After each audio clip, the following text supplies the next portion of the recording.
When I was a young boy, I used to dream of having a fishing reel. Probably wasn't quite this fancy, but there may have been a few times when I dreamed that I had a quality fishing reel. But I just had dream after dream as a young boy about fishing reels. And of course, I would be fishing. And as I grew older, I got myself a fishing reel and a rod. And I learned how to catch fish. And it was fun. Now I've met some grown men in life's way, especially when my wife and I was doing prison ministry for many years. We met many men in prison who never had a father, never had a male figure who would take them fishing. So a dream of having a fish reel was just not all that practical, I would say. And that's sad. So let me just do a little insert here. If you know a young boy who has no father who will take him fishing, take him out at least once. Let him have a dream that he'll remember a lifetime, a memory he'll remember a lifetime. Well, some years have gone by,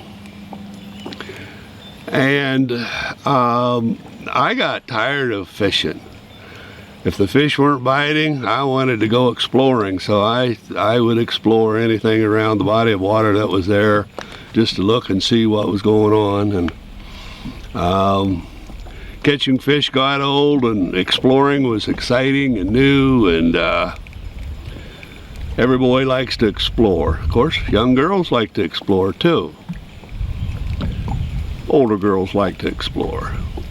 So then in life,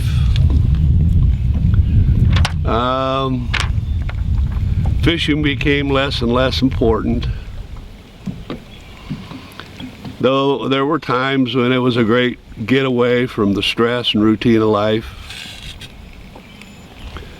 And I thank God a million times for fish that'll bite when you go fishing. But as the years went by, things began to change. Well, as time progressed and life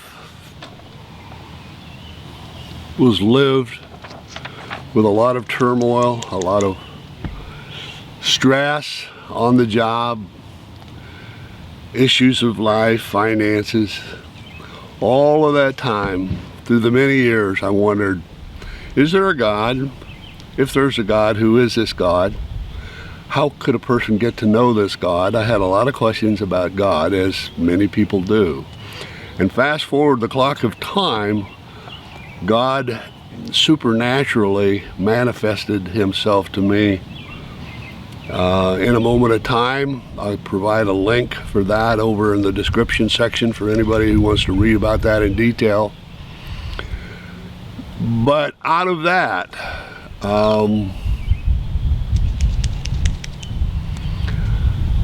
I connected with God.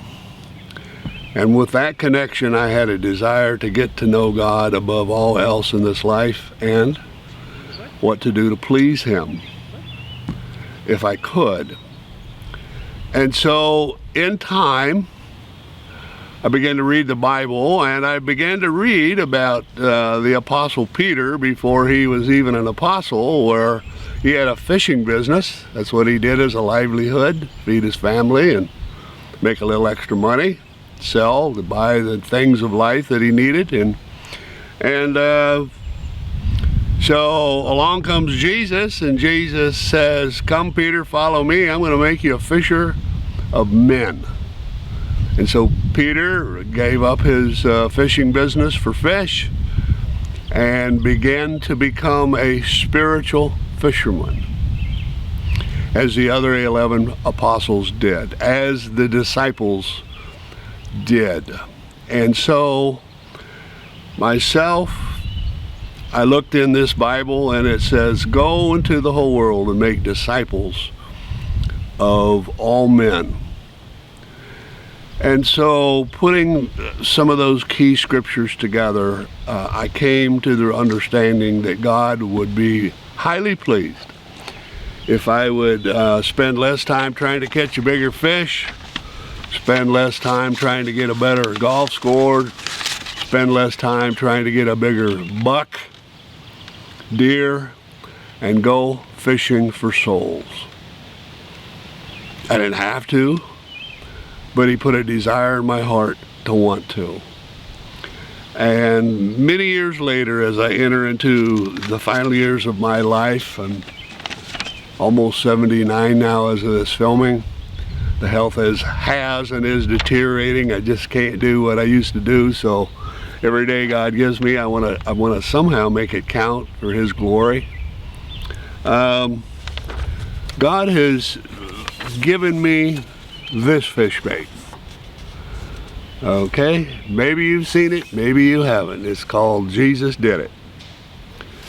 And this spiritual fish bait, so to speak, is a one-page, 8.5 by 11 document that explains why Jesus came to earth. It explains why God sent Jesus Christ to earth.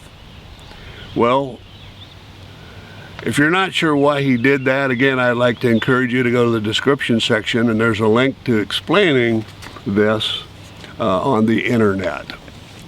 And so for the last many years, I've been out and about looking for places where I can put these Jesus Did It flyers out in the public, where I can, you know, get permission to put them out where people can find them. We put them in a number of different places. And the unique thing about the Jesus Did It Gospel Flyer is at the bottom it exhorts people to make copies of this. Take one copy and take it to a printer or put it on a computer printer and print as many copies as you want and can use, and put those out in your respective area. Jesus said that the gospel is going to go to all four corners of the earth before He returns, till the end comes.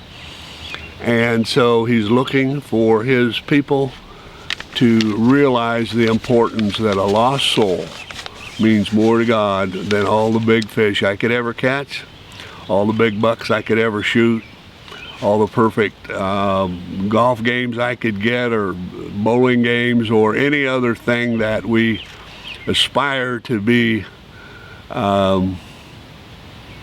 good at. God inspires us. He gets excited if we want to be accelerators in soul winning. And that's what I want to demonstrate to Him and others, that that's what's important to me now. I don't begrudge any young boy wanting to fish, any young boy wanting to go hunting, or girls, of course, or get a better golf score. That's all a part of life.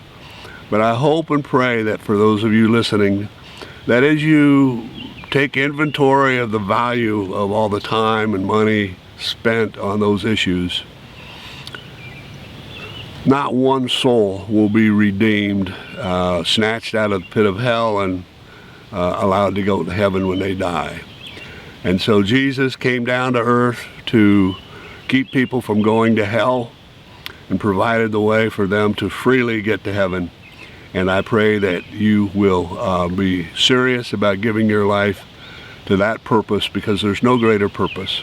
There's no greater purpose in this life than to be used of God to help somehow, some way in reaching lost souls to Jesus Christ. That pleases God the Father more than anything else we could do in this life. So please never forget that.